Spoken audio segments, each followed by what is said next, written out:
It's my distinct pleasure to be able to introduce to you our first speaker for our first panel of today. Our first presenter is Dr. Catherine Knight Steele. Dr. Steele is Associate Professor of Communication at the University of Maryland, where she directs the Black Communication and Technology Lab, funded by the Mellon Foundation. She is the author of Digital Black Feminism, published by NYU Press in 2021. She will speak to us today on The Quiet Part Out Loud, Tracing Black Digital Praxis in the Shadows. Once Dr. Steele speaks, we will have comments from Dr. Morrison, who directs the University of Oklahoma Writing Center.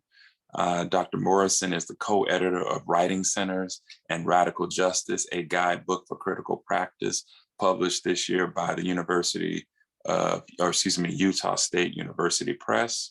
And once she provides a few minutes of comment, I will invite the audience to add their questions to the Q&A, and I will select all those questions and give them over to Dr. Steele to respond. So with that, Dr. Steele, I would welcome you to begin your presentation. Thank you so much. While I get my screen share going, let me just start by thanking so much, Sherry, for the invitation to be here today. I am ecstatic to be presenting on things that are not quite complete, because that's my favorite kinds of things to present on. I think it's where the most fruitful conversation lies. I also am very grateful to Dr. Hill, to Dr. Kim, to Sayun, who are all providing support for this event. As I'm sure you all know, but maybe folks on the call don't know, organizing digital events often requires just as much, if not more, labor behind the scenes. And so I am exceptionally grateful for all the work that folks are doing to make this possible today. So yeah, I will be presenting on some work that has been kind of ongoing for me as a part of my inquiry and my curiosities about Black discursive practices online. This kind of line of thinking comes out of methods, though, and I want us to sit for a bit in thinking about how we are attuned to the work that's happening from Black folks online to activists more broadly online, and whether the tools and methods that we have been comfortable using are those that we really should be still using going forward, what's missed and what's lost if we stick to what we've always done. So I'll get started. This weekend, what few women are left on the site formerly known as Twitter rallied once more to remind people that longtime public activist, I'm going to put activist in scare quotes here, longtime public activist Shaun King is a scammer. If you don't know who Shaun King is, I encourage a quick Google search, but for years, Black women who have worked directly with this man in a variety of capacities have sounded the alarm about his questionable fundraising practices and sometimes outright lies about working with the families of children killed by the police. I do not want to spend too much time talking about him, but I encourage folks to listen to Scam Goddess's Shaun King episode if they would like a rundown of the years of stories about this. And you can get that wherever you get your podcast. And it outlines a long list of allegations of fraud against this man over the years. But it seems every couple of years or so, a new opportunity presents itself for King to involve himself in a new progressive cause. And this weekend, that cause was the kidnapping and subsequent release of 2 hostages in Israel. King, having claimed that he worked on and implied was therefore in part responsible for this action, which is something that the family has vehemently denied. I'm beginning this way for 2 reasons in order to kind of do 2 things. First, as I begin this session that will be together over the next 2 days, I think it's only right that we turn our attention at the start to the violence happening in Gaza and Israel over the past weeks. Our sincere prayers are with those enduring unspeakable suffering, not just in the past 2 weeks, but for more than a generation. Our life is one of the mind. We are fortunate to gather and think about ideas that we hope may one day reach the front line of activist causes, but they very well may not reach the corners that we always desire. And what's more, our work is often ignored by those who wield power. So as we begin that work today, I first ask that we remember what a privilege it is to sit and to do this work. And secondly, that we remember to use our voices to ensure that we do not, through our silence, give consent for further harm to be amplified on our supposed behalf. I secondarily raised this point because of an exchange I witnessed on X regarding this latest Shaun King controversy. A Palestinian activist on the site asked, what harm is there in accepting the help and the support of King? If he is using his platform to advocate for us, what should it matter what he's done in the past? I don't fault this young woman for this line of thinking, because when you are drowning, what does it matter to you who throws the life vest? Yet this situation perfectly illustrates the challenge that many Black women face in forming solidarities and allyships in social mediated spaces and offline.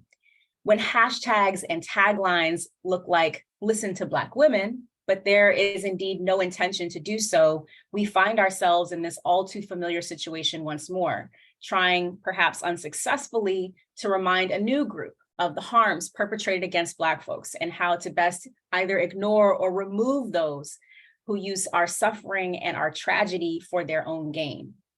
Listening to Black women makes for nice shirts and signs at rallies, but it would be an even better practice to actually put into effect. So this work in progress project today is an exercise in really thinking through what it means to listen to Black women through our methods in studying Black discourse online. Digital studies scholars who have built on Catherine Squire's work have rightly noted the verbiage of counterpublics, which I'll talk a little bit more about in a bit, does not adequately explain the complexity of the different kinds of spaces where marginalized groups gather to have discourse separate from the dominant group. For example, scholars like Florini and Brock and Rachel Kuo have written about places like the Black blogosphere and Black Twitter, taking on different kinds of characteristics, that what they would call enclaves or satellite publics. That there is a use of high context conversation and signifying practice to shelter those kinds of organizing strategies from hostile members of the public. However, in many fields, researchers have been beholden to methods of analysis that rely on publicly available text to make sense of how activists and friend groups and communities build group cohesion or move like smaller publics into action. I spent about 6 years or so doing just that to write the book, Digital Black Feminism. And in that text, I take 3 different approaches to reading and analyzing the artifacts of Black women writers, activists, thinkers, and online provocateurs. The 5th chapter in that book considers the commodification of Black feminism online through branding and prototyping, which is made possible by popular media, celebrity culture, and influencer culture. So in an instance like that, the posts, the text, and the media that I'm analyzing, it all calls upon us to view some of the most intentionally public content online. Things like memes and online interviews and YouTube shorts and skits on TikTok. And in that way, I'm rest assured that those who created that content were interested in having the widest audience possible. This is what Catherine Squires would call a counter-public, right? A counter-public is seeking to engage with the larger public. It's fostering community across different actions, engaging in things like protest rhetoric and persuasion. And it's also the purpose of like reclaiming space in that public arena. It's for the purpose of performing a public resistance and fighting for their own space in the public sphere. So while you might see this kind of work of complex identity negotiation happen within a counterpublic, members of that group are doing so in full view and with full notion that they're in full view of the dominant group. In a second chapter, though, in the text, I use rhetorical criticism to trace how digital Black feminism establishes for itself a set of principles that build on but differ in essential ways from Black feminisms that have come before. In that chapter, I turn to the blogosphere of multiple Black women, men, and non-binary folks to think about an enclave space that provides community practices and technological affordances to draft and redraft principles over time outside the purview of the dominant group. So in choosing blogs for that case study, I wasn't as interested in the early diary-like structures of the late 1990s and early 2000s, but instead the transitional period of the 2010s, wherein Black bloggers circulated content among a close-knit network of followers. This was a pre-advertising era driven time in blogging, where bloggers were intentionally building audiences and communities, but did so with intentional care toward content and through the construction of their site.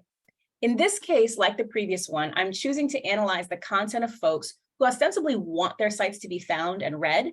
Their sites are free, they are publicly accessible. However, they rely on high context practices to keep the discourse hidden from the dominant group.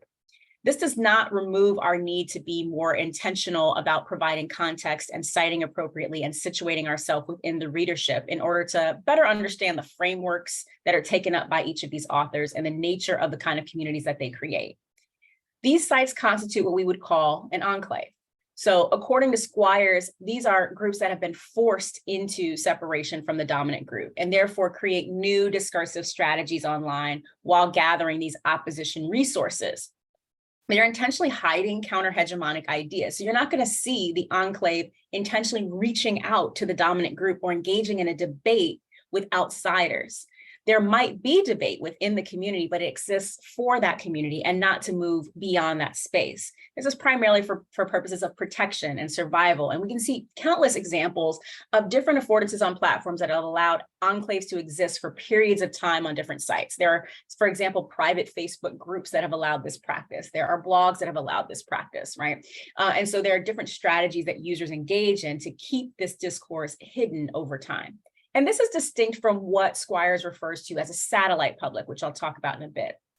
But briefly, the one final kind of chapter of that text that I want to talk about before getting into the meat of today is where we change the focus from what is actually populated online through the principles or the products of Black women writers to their praxis, to actually considering how people go about the work of writing over the whole last century. In that text and in that chapter, I simultaneously look at things like letters and memoirs and personal accounts from Black women like Anna Julia Cooper, Zora Neale Hurston, Ida B. Wells Barnett, alongside the online writing of folks like Jamil Lemieux and Levy Ajayi or Feminista Jones. Now, this batch of artifact troubles what we've talked about so far as a public and private divide in online documents. All the correspondence and memoirs that I access, just like the tweets, Facebook posts, or Instagram stories, are in some ways intentionally made public, either through web, publication, or through archive materials that are made access to us through curatorial practices. But there is a question, at least for me, about whether these documents fit neatly inside the bounds of what we might have previously called public writing. Our relationship with documents like memoirs and letters is duplicated, I would argue, in spaces like social media, where even with very large followings, a writer like Levy Ajayi can use their platform, their public platform, for in-group or what some might call private discourse. So how do we as researchers determine if what folks have posted in a, quote, public space is actually for, quote, public consumption? I'd argue that this is not possible with methods that divorce content from context. Context cannot always be or can't be acquired by simply reading tweets weeks after they happen or capturing data in ways that removes the context of what was happening at the same time.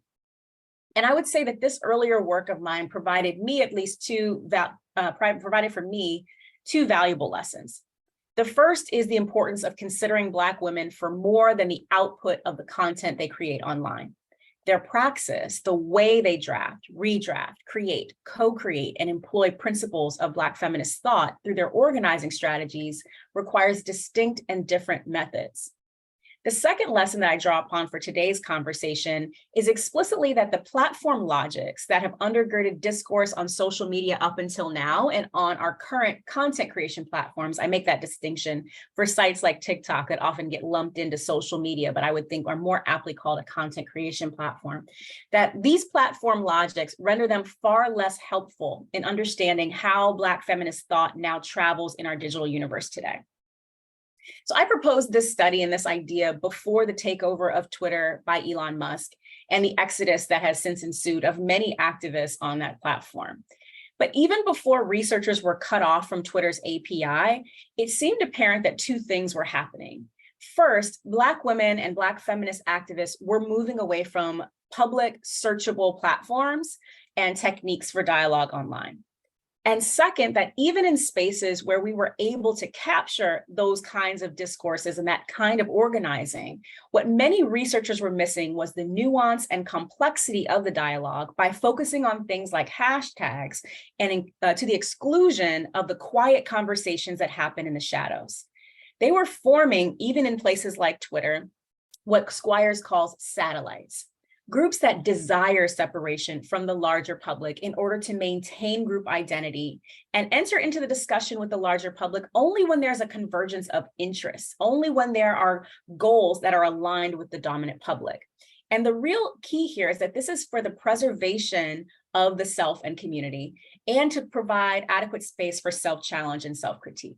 So in the rest of this talk, I offer 3 cases for our consideration that cause us to think about what is gained from turning our attention away from the traditional practices we have for studying online communication that prioritize methods like scraping, network analysis, and big data, and other ways that we kind of tend to treat Black folks and Black activists as content to be scraped or extracted for our use.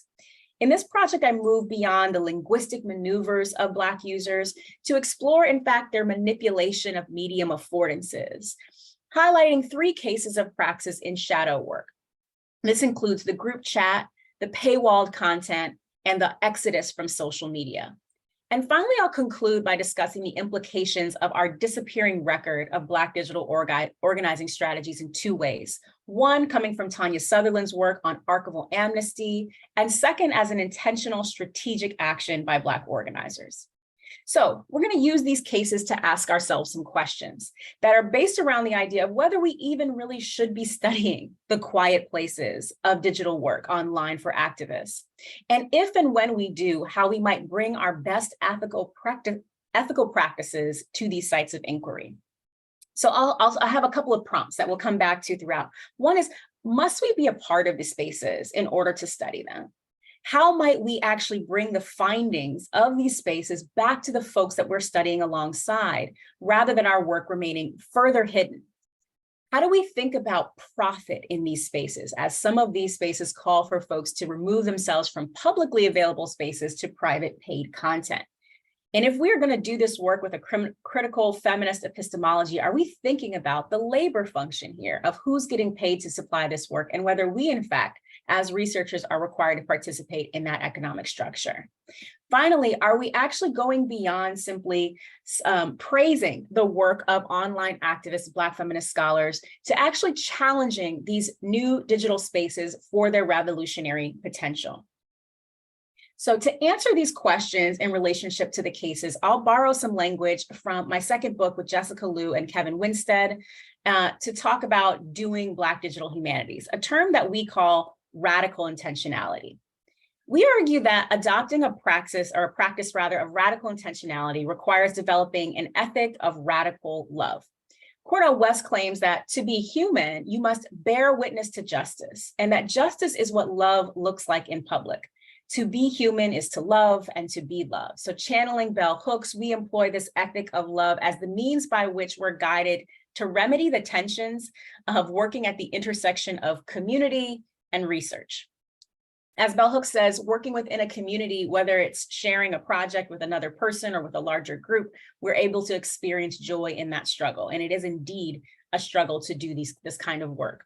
So drawing upon Black feminist traditions, we learn lessons that are derived from alternate sources of knowledge production, those who are passed down through folklore and storytelling, and see ourselves as informed by the songs of our foremothers. And so for us, doing radical intentionality in Black digital humanities requires a deep and abiding love for the Black folks that are at the center of our practice. It requires accountability to those with whom we establish community. Radical intentionality prioritizes the care of Black people, texts, artifacts, histories, and culture over the tools that we tend to prioritize in digital humanities scholarship.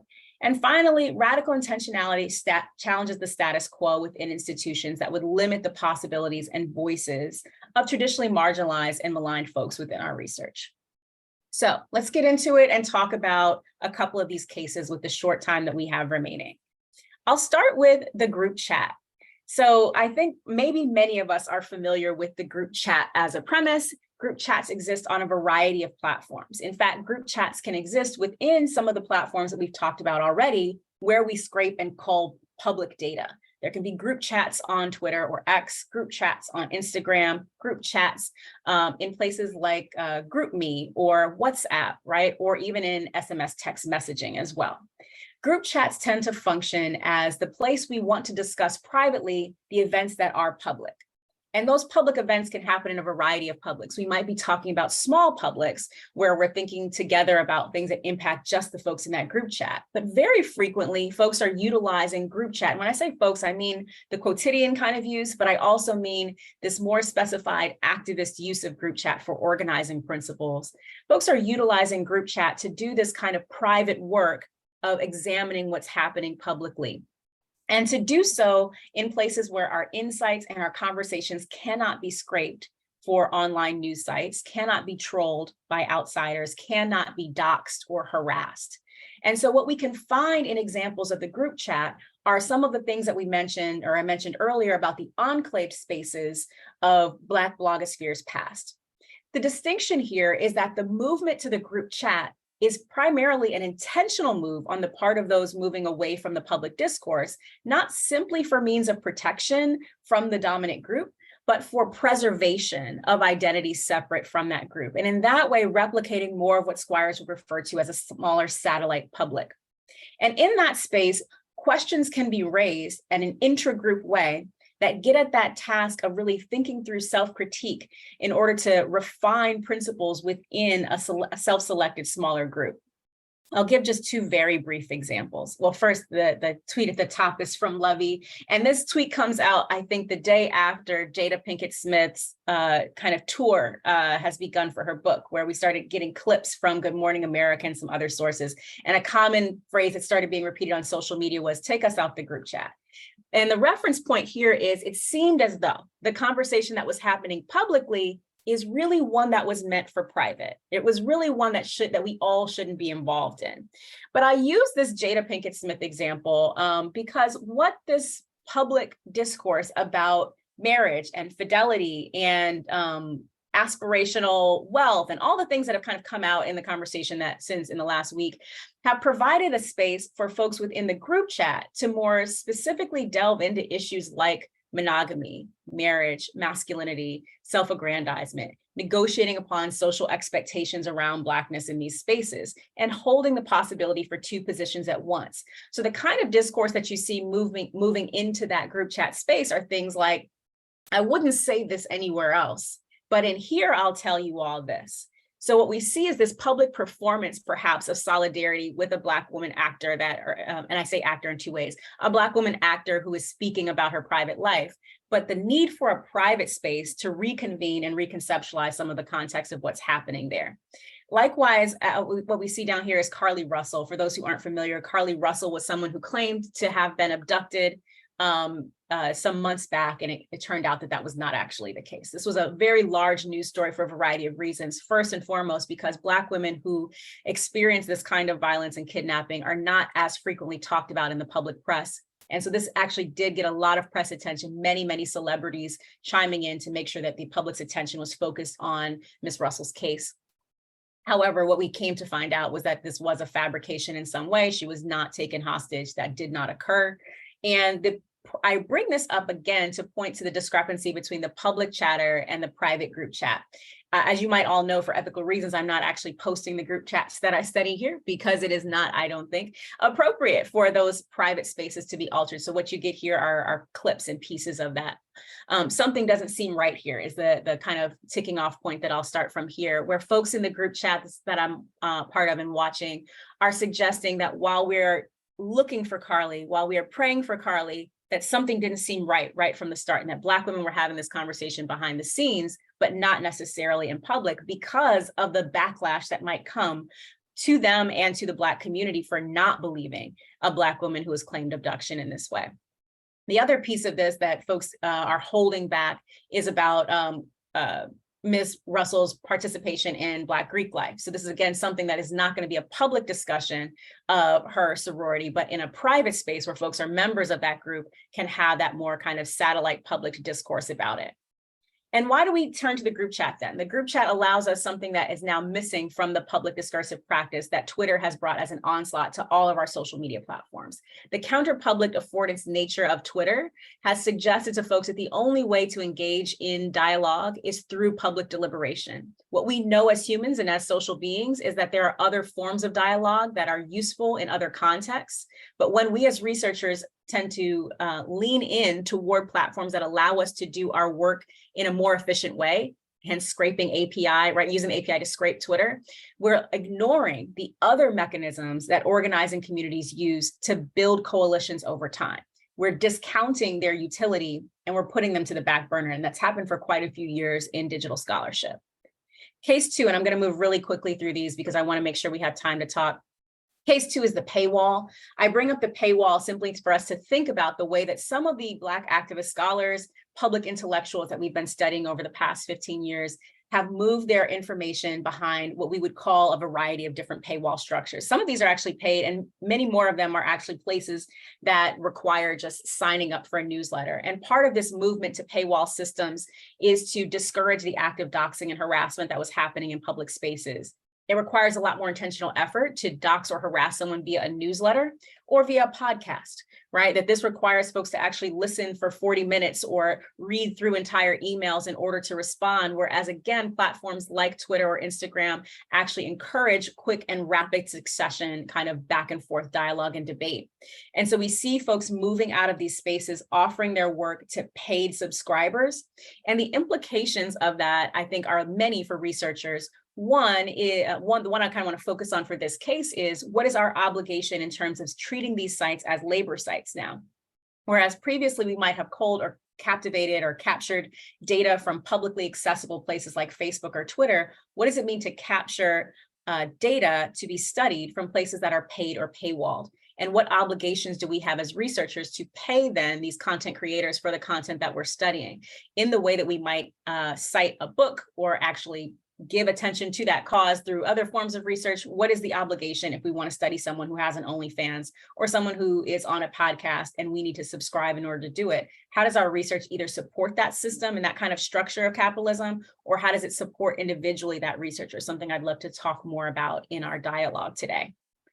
And then finally, the case 3 is on leaving the platform altogether. It presents a new challenge in terms of how we study folks when they make clear their intention to no longer be studied and followed. We have a series of folks after the acquisition of Twitter have publicly announced their departure from that site through this kind of big announcement: I will no longer be posting here, I'm deleting my account, follow me in another space, or don't follow me at all, I'm out of here. We also have folks who have engaged in this kind of quiet quitting practice of social media accounts over time. And the ethical conundrum for, I think, scholars here is when people are making clear their intention to no longer be followed as even a public intellectual, what is our moral obligation or ethical obligation in terms of how we continue to report on their leaving of the platform and their continued posting from alternate sites that do discursively different kinds of work?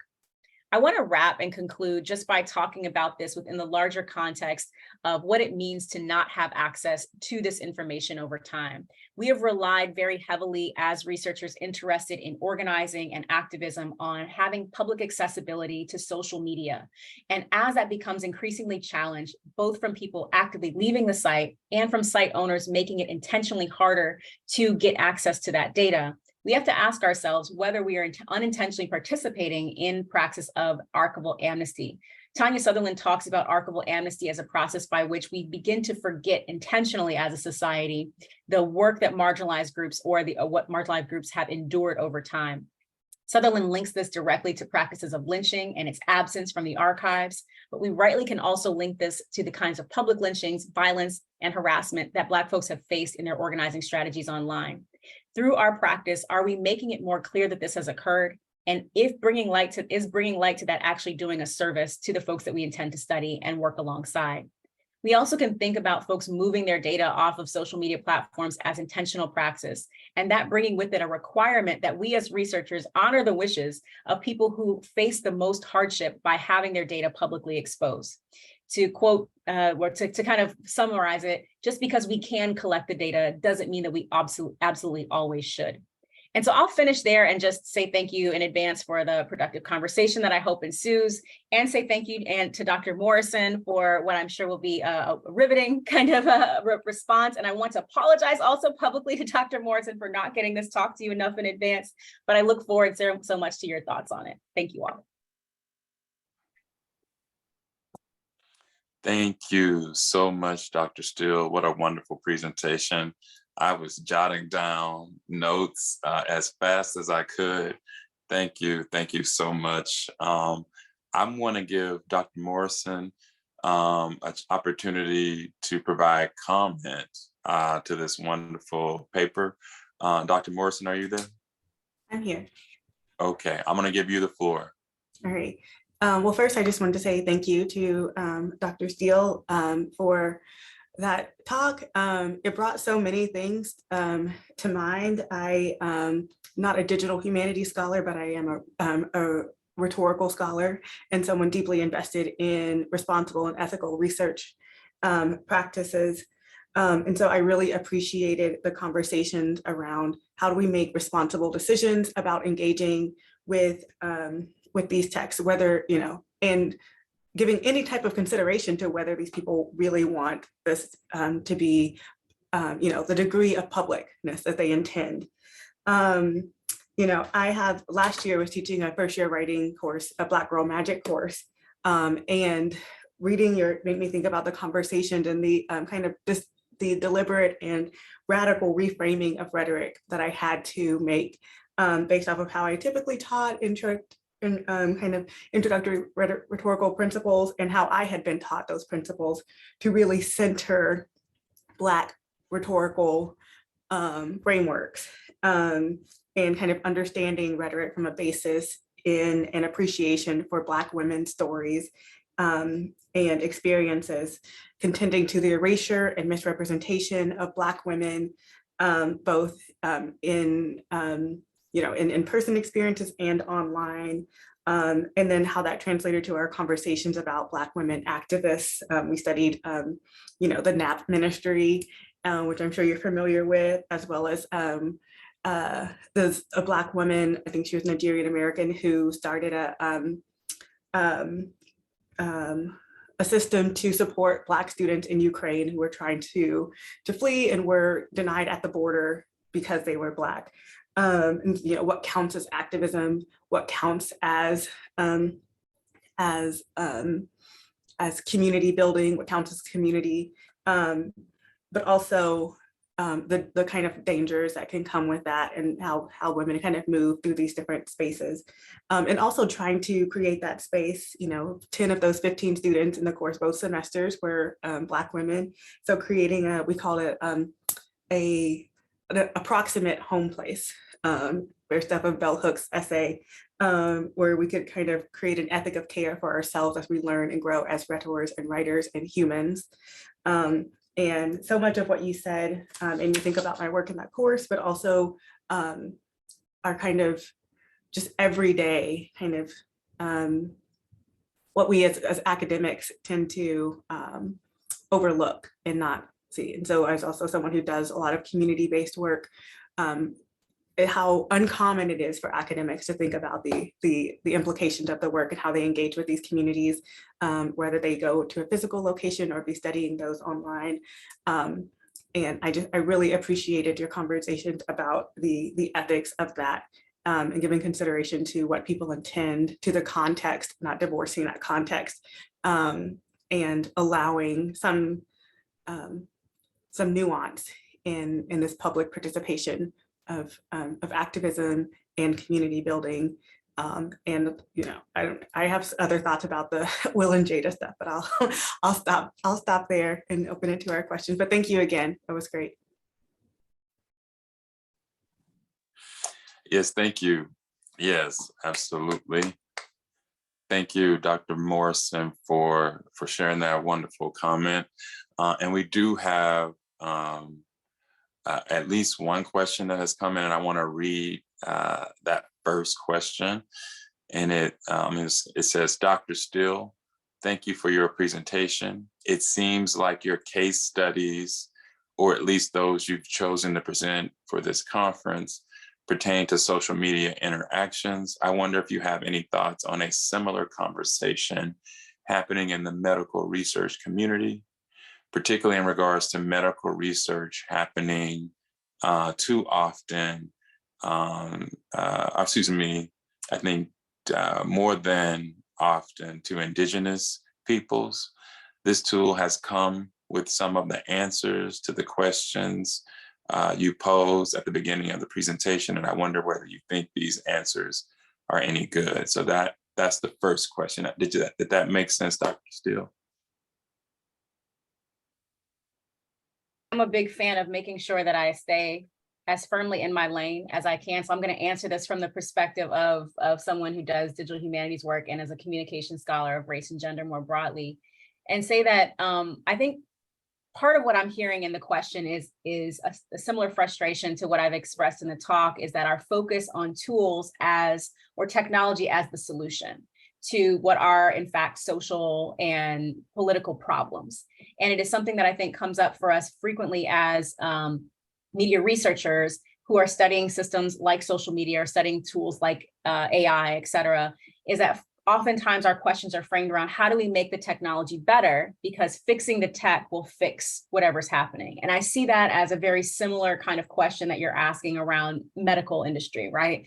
Is that if we fix the tool, if we fix the tech, if we just have the best of the medical device, if we just have the best of the medical tool, right? If we just have the best of this, it will fix the solution, it'll fix the problem. And that these problems are often at their root cause, social and structural problems that are like very deeply connected to how our country or our world is formed and governed, and how folks' political lives are enmeshed in these kinds of technologies. And so focusing exclusively on the tool to the detriment of the people who use the tools seems to be a similarity and a parallel that I'm hearing between your question and what I tend to focus on here. And so, yes, I think that some of the questions that we were raised today are expansive enough to do work across these boundary lines, to ask about what our obligations are to the folks that we work alongside, to ask ourselves whether or not just because we can invest or do something, does that mean that we should, right? To ask ourselves whether the methods and strategies that we're most comfortable with actually translate across boundary lines, or whether we just are most comfortable with those tools and those practices.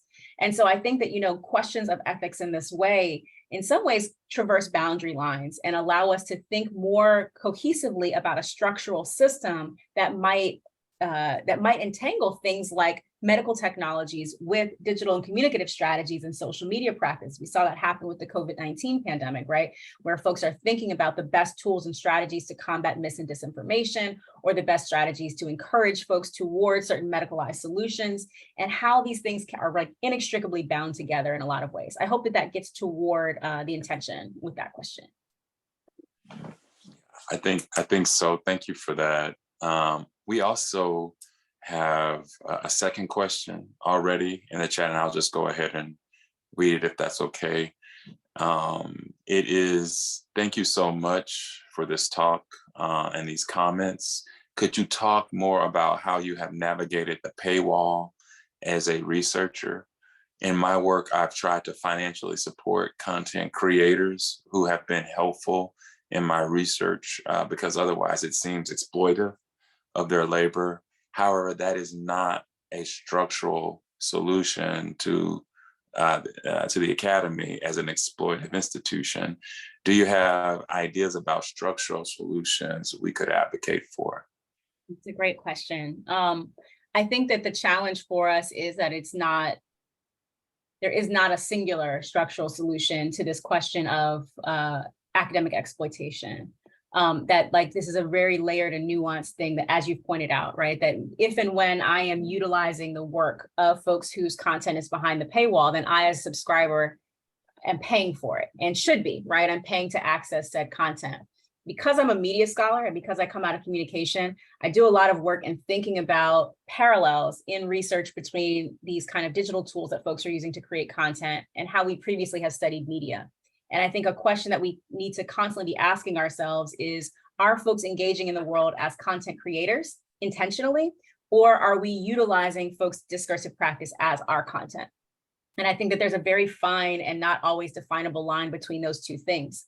It's the reason why in the talk I differentiated between social media sites and content creation platforms.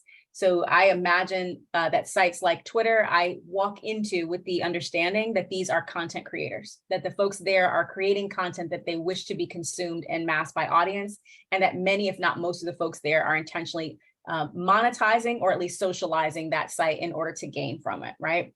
Whereas I do treat a site like Twitter demonstrably differently. So even though we might have public scholars who put out Twitter threads that are incredibly useful to me, because that site's affordances, up until recently, because that site's affordances previously did not encourage the monetization of things like Twitter threads, what we imagine there is more along the lines of public discourse.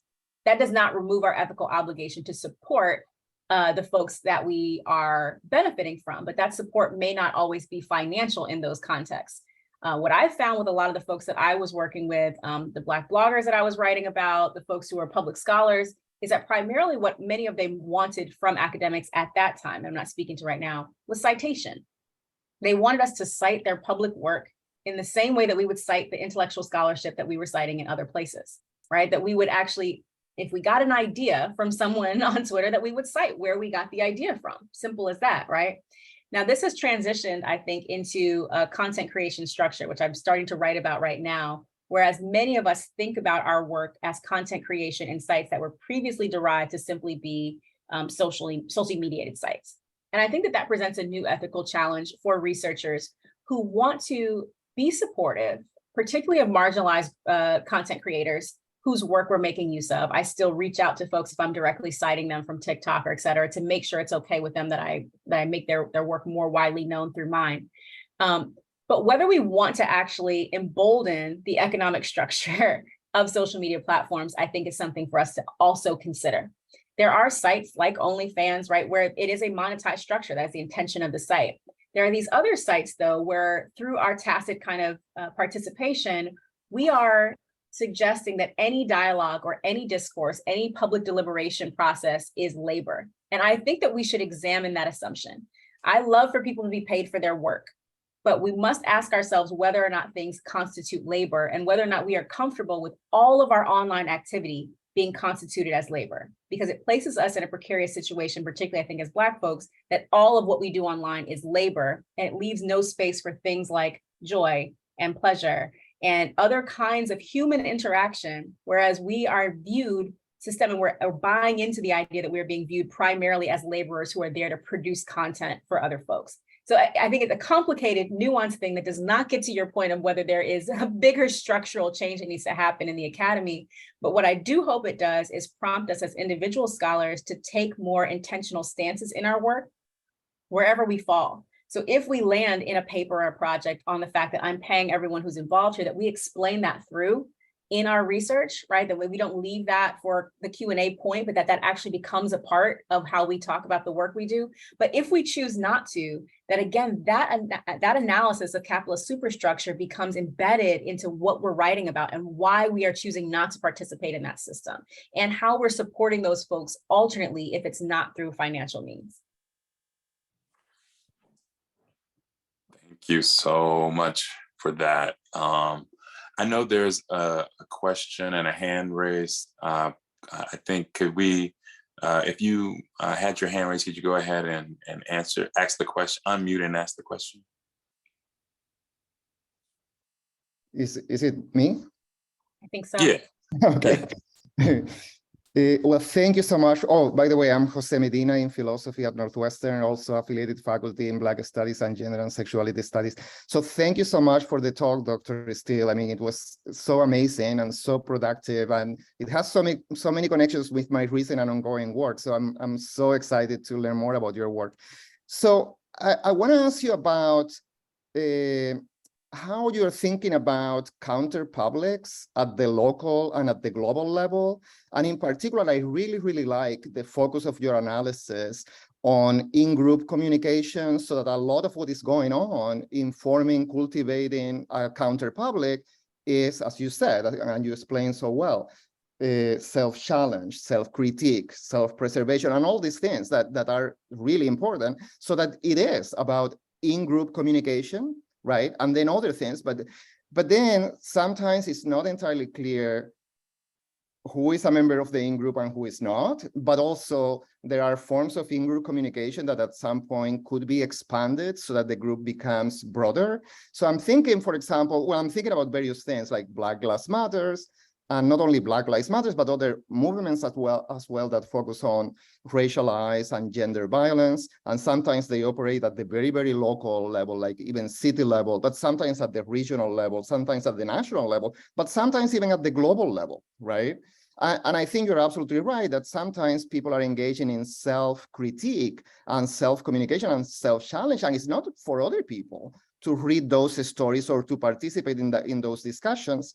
But what about ways of connecting local counterpublics and global counterpublics so that other people who are victims of racialized gender violence in other parts of the globe, in other cultures and countries, could nonetheless become part of this counter-public? So I just want to hear a little bit about that, the connections between local counter-publics and global counter-publics in particular, and whether or not you see platform strategies that can be used for that.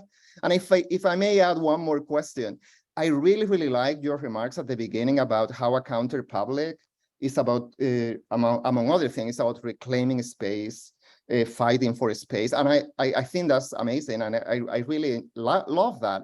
But I was wondering if you have some thoughts about how the reclaiming of virtual space, the fighting for visibility, audibility online, right, can also be linked to reclaiming physical spaces, reclaiming academic spaces, reclaiming access and agency in spaces offline in relation to those online communications. So yeah, thank you so much.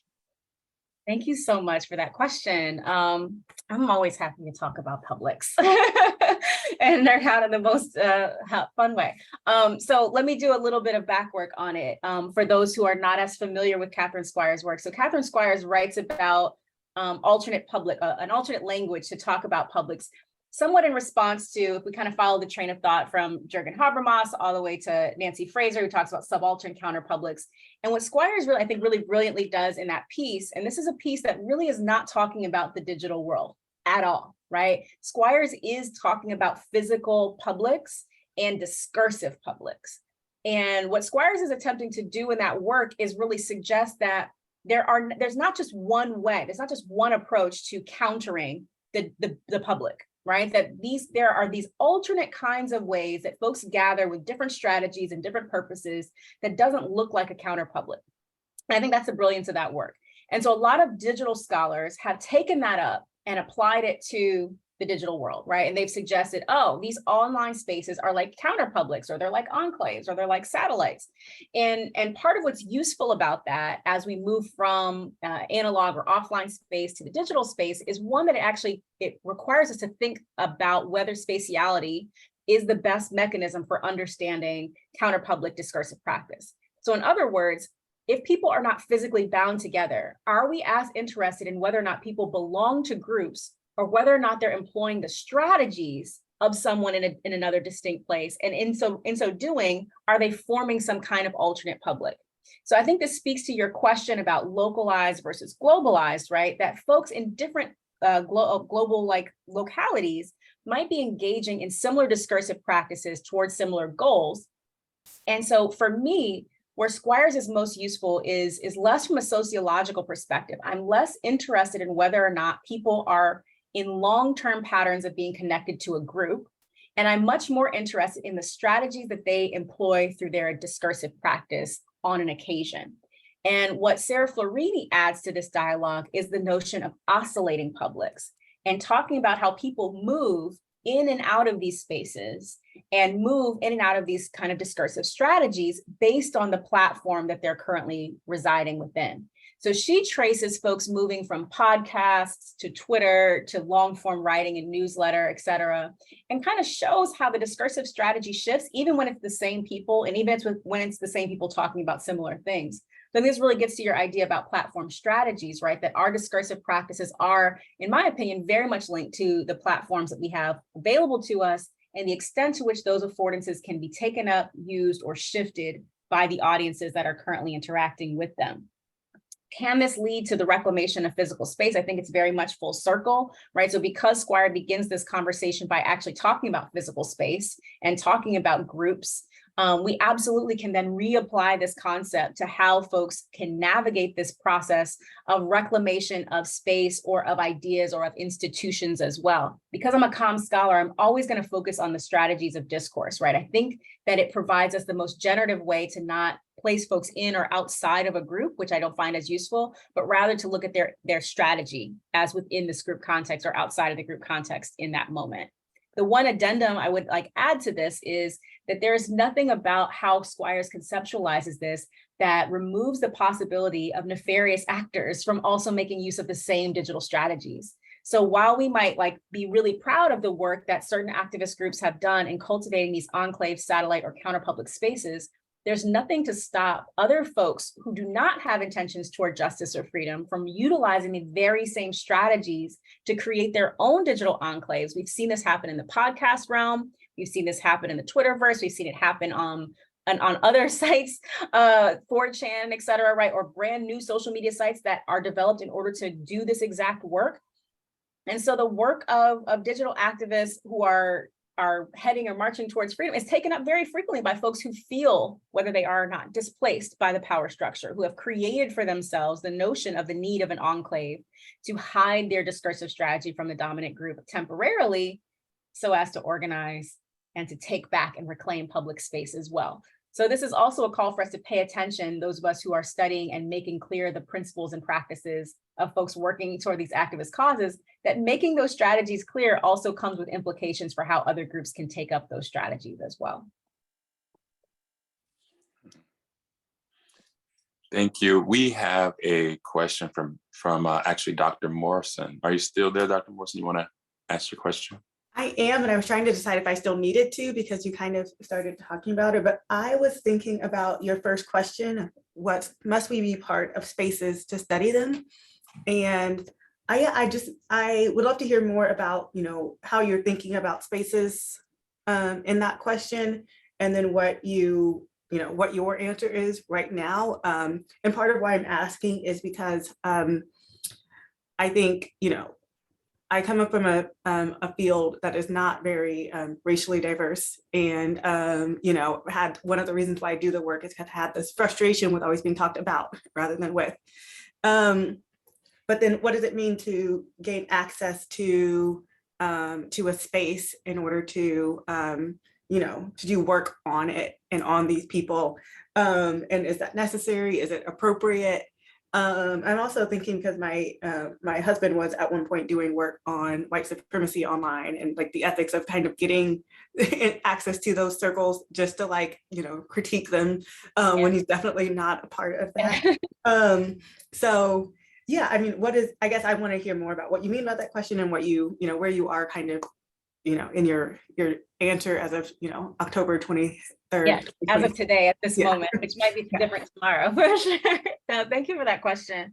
I'll start it by saying that so I teach a lot of methods classes to graduate students, and this comes up very frequently. Folks who want to study a group or a community and are like, I don't know if I can or if I'm the one who should. And so first, the question I always pose back, or the statement I always pose back, is that sometimes we have been disciplined so much into our discipline and into our methodologies that we forget that our question is supposed to guide our method. And so what that means for me is there are some questions that require our participation. There are some questions that we are curious about that require us to have insider knowledge, to have relationships over time, that require longevity, that require deep context. And there are some questions that don't. right? And I just want to be really clear about that, because sometimes this project or this work that I do that really focuses on deep dives into discourse or spending lots of time with creators suggests to folks that I am in some way bashing quantitative methods, big data analysis, network analysis. And I want to be really, really clear. I run a DH program. I am not. I think that there are questions that require those methods. And I think it's incumbent upon us to really think about what question we're asking and which methodological tools actually help us get toward an answer. So there are some questions that I would argue are not best met through tools that do not allow long-term engagement with the groups that we're hoping to study, because we're trying to study things like how folks' relationship with tools change over time, or what folks feel they have access to, or how folks relate to tools, or like what the relationship or interpolation is between user and tool. I think it's very hard to study the interpolation between a user and a tool if you're not using the tool. But I think that you can study tools with other intentions. You can study discourse with other intentions in mind, right? There's obviously good rhetorical criticism, for example, that can happen with some distance. That is possible. Okay, so that's that piece, right? I don't think that there, again, is like a very neat answer to it, except to say we need to be very intentional about crafting questions that are in alignment with the tools that we're going to be using, and be willing to change and shift our tools as our questions change over time. In terms of like taking up, or in terms of the last part of the question about, studying these kind of out groups that we want to do, I think the same strategy applies, right? There are questions about white supremacy and about white supremacist organizing that I think would require someone to be a part of the group. I don't want to ask those questions, that's not for me. But I think that is perhaps for someone. But there are other questions about white supremacy that I do not have to infiltrate a group to ask and answer. And that is, I think, what I would attune my attention to. And I want to say also, this gives me a moment to just stand on a soapbox ever so briefly about the idea of digital ethnography. There are some fantastic digital ethnographies out there of folks who have spent a long time cultivating relationships both on and offline with participants in order to better understand their digital practices. And then there are some folks who go onto a platform in the way that they usually would, for 10 or 15 minutes a day, and they call it digital ethnography. And I want to just shake my fist and say, that's not what that tool is. It's still a tool that's in our toolkit. We can do that work, but let's not call it digital ethnography, right? Because that carries with it some ideas of our interpolation with that community that I don't think we're always willing to engage in. If we want some ideas about where to see some good digital ethnographies taking place, I do point to Sarah Florini's work and her methods appendix. This is a white woman scholar who spent, 7 or 8 years embedded in a Black media space as just like a worker, right? She's just like, I'm just here to help, right? And everything I'm gonna do, you all are gonna have access to. And everything I write, you can change. And everything, every conclusion I come to is up for debate, because I am just here to take notes, right? I am here to calculate, to like move things together. And I think that the way that she outlines that as a member of an out group, I think is very useful for folks who are doing that kind of out group work. But I think that, over time, we have to recognize that sometimes the nature of our question does require more extensive participation than maybe our time allows, or our budget allows, or our time before thesis or whatever it is might allow for us to do. That is such a wonderful place to end on. And I think this presentation reminds me of what a good presentation is. It's one in which there are too many questions to ask. And we just have to have to find you, come and take one of your classes. Hang out with us in the lab, bcatlab.org. We have lunch every week. Come hang out with us. Yeah. Okay, well, there it is. Well, thank you so much for this wonderful presentation, Dr. Steele. Thank you. I know that's shared by all and who's been able to listen. We're going to take about a 7-minute break before we have our next panel. And so if we could just take about 7 minutes, and then we will get started and I will introduce the next panel. So thank you so much. We've had a request for a repeat of the website that you just mentioned, Dr. Oh, sorry. Didn't see that. Okay, I see you put it in the chat. It's in the chat for everybody. Let's see. I'm going to put it in for everyone. bcatlab.org. You can sign up to be on our newsletter, and all of our online events are open to the public. So we'd be happy to see you on Wednesdays for our Lunch and Learn. This Wednesday, we're talking about studying social media in a post-API era. So if that's of interest to you, come hang out with us at lunchtime. We'd love to talk to you. Okay. Thank you so much. We'll be back with Dr. Jeffrey Lane Blevins in just a few minutes.